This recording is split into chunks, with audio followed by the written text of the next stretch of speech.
On today's Minute of the Apes, it's Grant Morrison, who I couldn't remember his name, and then there's Garth Ennis, and then there's Warren Ellis, and then there's Alan Moore, and then I haven't hanged pictures because we haven't put. I'm scared about hitting studs or not hitting a stud and a wall and everything, and so let's talk about Minute of the Apes.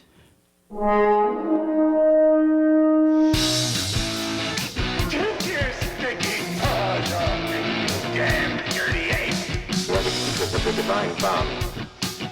They are the good human and the dead human. There is fire, there is smoke. Now fight like apes. The minute of the apes. The minute of the apes. The minute of the apes. The minute of the apes. Yay!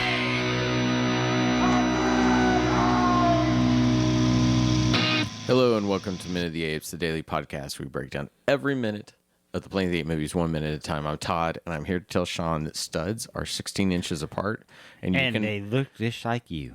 And yes, they do. And you can get a stud finder, and I'd be happy to come over here and help you do that. I know that. This is an old house. I don't know what it was done properly or what was done We incorrectly. still find a stud finder, and the chances of you finding any kind of wiring away from where the actual wires run in a wall, it's pretty minuscule. You'd be pretty safe. I would be happy to come help you one day. All right.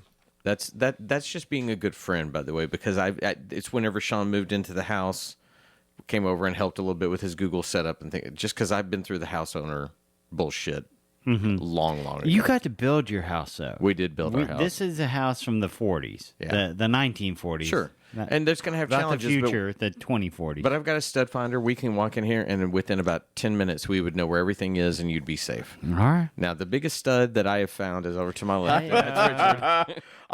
Every time you said Stud Finder, I'm like, that's an app, right? I mean, that's a hookup app somewhere, right? Stud Finder. It needs to be, does it not? I don't think so, but I'm sure somebody's trademarked the name for their own, like what your Their phone porn can site, do. yeah. Well, no, probably just an actual Stud Finder. Like you can probably use it to use your phone to find things. You know, like you can draw a straight line, stuff Well, like that. hang on. You're gonna look up app Stud Finder. I'm going to do an app. We're gonna TM that. We're gonna park ourselves on that website if there's not Stud Finder is not an actual thing. Stud Finder. Oh, that's the first thing that comes up. Stud Finder app. Well, it goes for the ruler app. Oh, Stud Detector. It actually is a detector, and it can Stud sense. Finder Scanner. I refuse to believe it actually works. Studfinder.com. This how's it page gonna is work on my gone. phone? Domain is listed, deleted. Domain might become available for the future. Check back later. That makes you find a stud. That I don't know. Stud Finder might be available site. Are you serious? The domain is deleted. Domain might become available for sale in the future. Check back later. Let's buy it because I'm telling you, if we squat on that and even put a mild small business. Yeah. Hey, we were talking about highrises.com last night. Yeah, a good friend of ours, we went out from back when Sean and I were 20 and started in television, met us for brunch. Before the internet. Yeah, and so he meets us for brunch, and he tells us how he ends up buying a domain, highrise.com, puts a business on it after he and JJ lived together for a while. And he starts like, why can't I find just high rises? Well, he ends up selling it and doing very well for himself. Wow.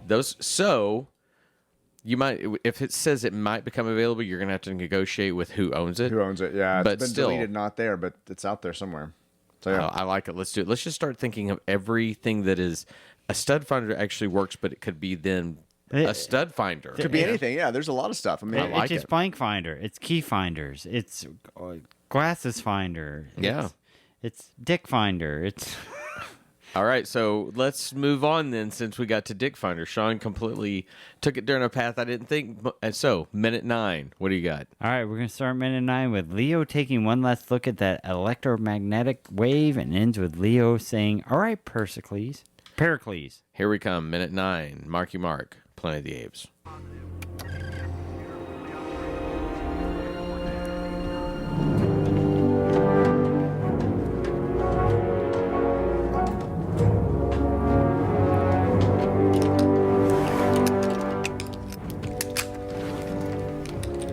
All right, you just follow your sequence and come home.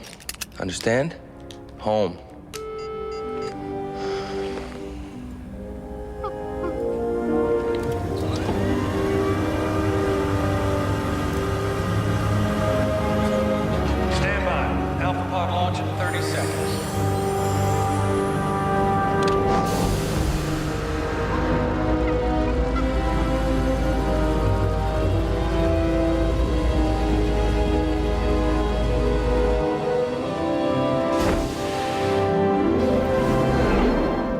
chart his course to the eye of the storm. Okay, Perk. All right, it's a minute 9. We have an Oberon's worth of Apes and Humans and a postcard to boot. All right, let's talk visually. What do we get? And it's not much different visual than we've already had before. But we start with Zeke Slayton within the command area, telling him to head out. Mark runs, helps Pericles into his pod. We get a lot of strapping him in. We have love and affection as he gives Pericles a thumb up, and the chimp returns the thumbs up. We have smiles from our less than enthusiastic female compadres. They watch the capsule closing and pulling away. We see the shots of Pericles as everything happens. The pod is launched away from the space station, and the last thing we see is Pericles simply sitting inside. So we don't get a lot visual of new information. But I go back to what we said before about the reordering of this entire opening, and what I just thought of when we're watching this is, instead of a training mission, why didn't we actually see Pericles failing a mission? Instead of just a trainer, why didn't he already go out, and that would give Mark the ability to go? Oh, yeah. You've seen them fail. Do the recall sequence. Bring the monkey back in. Yeah, and anything like that then he has leverage to say this doesn't work.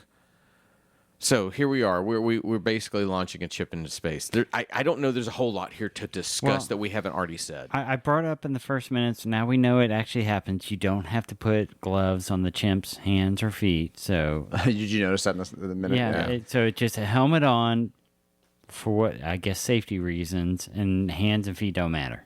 So this is probably the first time that I actually feel something for what's going on when I feel sad for Pericles. I do too. I admit that too. At the very towards the end of the minute, they do that where the doors close around the pod, and we're seeing his face.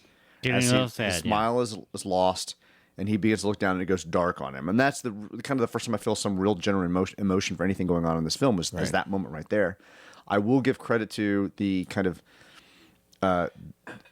deadpan reactions of Marky Mark. It opens this minute with him looking at the screen and then looking back to the captain and then walking out of the room. It's one of those scenes you need to film of a character leaving a situation. He's in the situation with the captain, and then he's going to jump to putting Pericles in the pod. Right. We need a reason for him to leave. So they just shot this one little moment of him leaving. But to their point, they have him. We don't see the monitor. We have him. He looks to the left, like he's looking at the monitor. Then he looks right, like he's looking at the captain, and then he leaves. But he is so stern in his face that it just reads as like anger and side eye, and it made me so happy. That was the only, I just love this. Like, I'm looking at the screen, I'm not happy. I'm looking at the captain, I'm not happy. I'm walking out. You know, I liked it. I like that part. I had a note here. Pericles literally just failed a sim, so let's put him out there. Are there no other apes to do this? I mean, seriously, they have a whole room full of apes in cages, people being trained F to A, whatever. Nobody why else, is it his? Why is it his that has to go out instead of the one that just failed it? Why is there not another one? And I feel like because that needs to be explained as well. Because it's not a rock band electromagnetic storm cloud where they have to send the one that can play on keyboard to go out. Bring, that was cute. I like it. Well, you don't know if they're going to do the hand signals from Close Encounters. Right. Or from King, I'm doing King that Kong, to you, and taught, nobody can see that. We've done in King Kong where we taught King Kong how to use hand signals too. But it also would have been good instead of Marky Mark admonishing him like, no treat, you didn't do this kind of thing. If it was reassuring, you're okay. You're going to get this, you know. And then if you've built that, then whenever he goes out in this pod, it could be like, you come back to me. You understand? And there's connection. There needs to be something. But instead we get sweetness of the thumbs up, which is nice. But there's no connection to kind of what you were saying, Richard. There's no emotion that's existing because we don't believe that these characters, I think, at this point, even care about each other. We've had witty banter that didn't you connect. got the sweetness of the thumbs up, but 2 minutes ago he was doing the tease of "you get no treats from my hand." Right. You got to learn from that. Yeah, the crew, the medical people that are putting him in there, other than the initial thumbs up and the smile from the medical officer, after that they're just scientists and watching an ape leave, and the ape. I'm just sad for Pericles. I am too. I feel distressed for him, but it's as we spoke of that, I thought of the opening of Up, and you know, if you go back to when that's a completely silent narrative that tells the story of people falling in love and losing a person to death, and that's done in less than 10 minutes. And we feel a world of emotion when we see this because we've all been there. Mm-hmm. And here's the thing. I think in this, it could be a parent to a child type situation where you guys don't have children, but you have dogs. You can equate that. You can feel that. I can feel it because of my child. All these things that we can build into this are just left unattended to. So I feel for Pericles, but it's because I care about animals and because I realize we're sending him out there, and it's not because of a character they've built. True. And I understand the compression of time, but they are doing a whole lot of time naming. All right, we're going to launch in 30 seconds. That wasn't 30 seconds. Mm-hmm. I mean, they said we're going to launch, but it happens in 24 seconds. The door is closing, and I don't know if this is setting up for future minutes, how fast somebody can launch a pod on their own. Are they supposed to be able Why to do they need to go in 30 seconds? Is Yeah. it because that solar storm is still threatening them and things are getting close and that we won't have the power to launch? There's nothing that tells But me yeah, why. I mean, there's literally a standby pod launches in 30 seconds. Door closes, it's less than 30 seconds, and it's launch. And then when we get to the very end and the launches, am I the only one that think it actually looks like an iPod? I thought the same thing because I just went and took Abby to see the Batman the other day and that little thing that he gives Selena to wear in her ear. I thought, oh, it looks like the thing that he gave her. You know, it's floating in space. Yeah, but those didn't exist in 2001. No, Not that that's what I'm concept, saying. yeah. It's a new thing, but it looks like it's almost like somebody saw an iPod today and said, "Oh, wait, Oh Planet my of the God! Apes. Let's make that, and it did fits Apple in there." steal the design from Tim Burton's Planet of the Apes? Again, there's not a whole lot to bring There into isn't too much. We're now sending Pericles out into this electromagnetic storm that we don't know what its point is, but And we know what that he's supposed to do what out he's in the supposed to do in storm, it, other yeah. than go to the eye of it.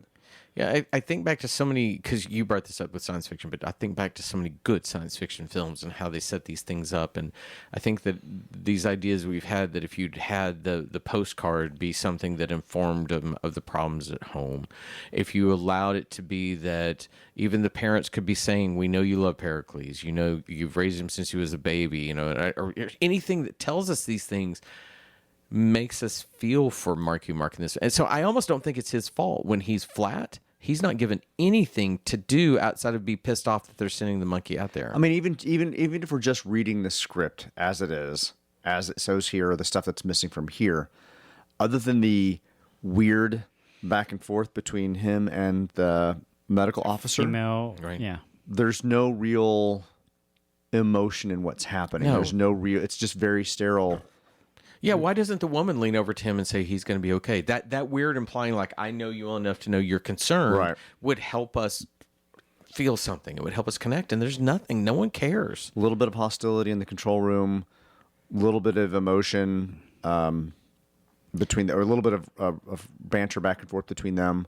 What should have been a heartfelt thing from his family was not. It's just there's just lacking, and You know, it's so easy to do this as we talk too, but as you're saying that, it brings to mind Alien, and you think of the conversations that go on behind Dallas, the Tom Skerritt character. You know, you have Brett and all these other people that are kind of, we're not getting paid enough. They have their own little world and their thoughts.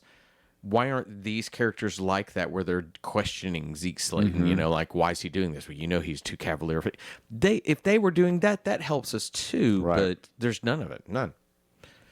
I don't have a lot more than that. no. No, I think that's We've right. had a series of longer episodes this week, so I guess it's about time that we finally hit a wall and said there's nothing to talk about in this. Sean, Richard, Let's hit that wall of that monkey. all right, wall is hit. We'll be back tomorrow. Everyone have a great day. Bye. Bye, everybody. Come in!